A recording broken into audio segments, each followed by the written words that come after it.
রাহিম বাংলাদেশের সামুদ্রিক জলসীমায় টেকসই মৎস্য আহরণ ও সামুদ্রিক মাছের সুষ্ঠু প্রজনন নিশ্চিত করতে বাংলাদেশ কোস্টগার্ড নিয়মিত অভিযান পরিচালনা করে আসছে।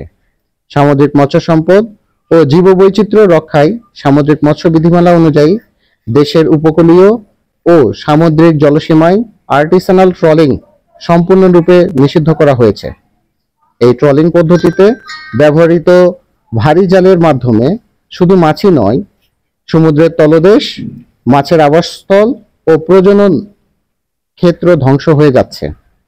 ফলে সামগ্রিকভাবে মাছের উৎপাদন হ্রাস পায় এবং বিভিন্ন প্রজাতির মাছ বিলুপ্ত হয়ে যাচ্ছে।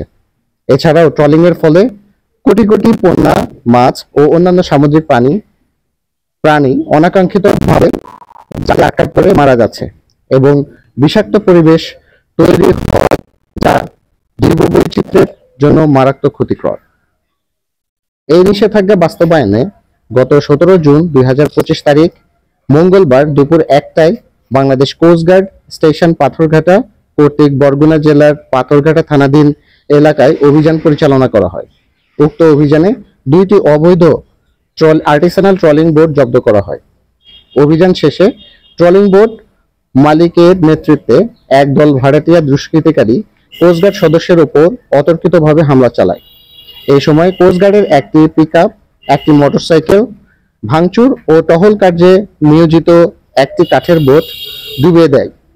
এই ধরনের নাশকতামূলক কর্মকাণ্ড আইন শৃঙ্খলা রক্ষাকারী বাহিনীর কার্যক্রমকে বাধাগ্রস্ত করার শামিল এবং এর বিরুদ্ধে কঠোর আইনানুগ ব্যবস্থা গ্রহণ করা হচ্ছে। দেশের সামুদ্রিক মৎস্য সম্পদ রক্ষা ও আইন শৃঙ্খলা পরিস্থিতি স্থিতিশীল রাখতে বাংলাদেশ কোস্টগার্ড 24 ঘন্টা টহল ও নজরদারি অব্যাহত রেখেছে। এর ফলে কোস্টগার্ডের আওতাধীন উপকূলীয় ও নদী তীরবর্তী এলাকায় আইন শৃঙ্খলা পরিস্থিতি অনেকাংশে উন্নতি হয়েছে। ধন্যবাদ।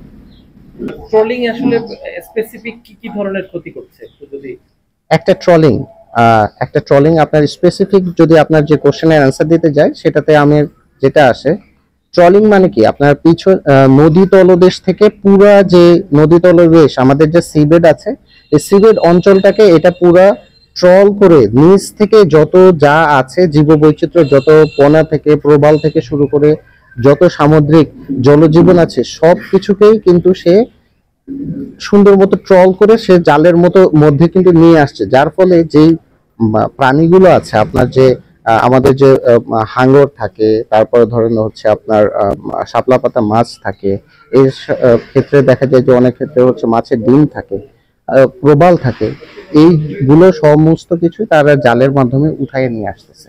যার কারণে আমাদের সামুদ্রিক তলদেশের যে জীববৈচিত্র্য সম্পূর্ণরূপে বিনষ্ট হচ্ছে এবং ধ্বংস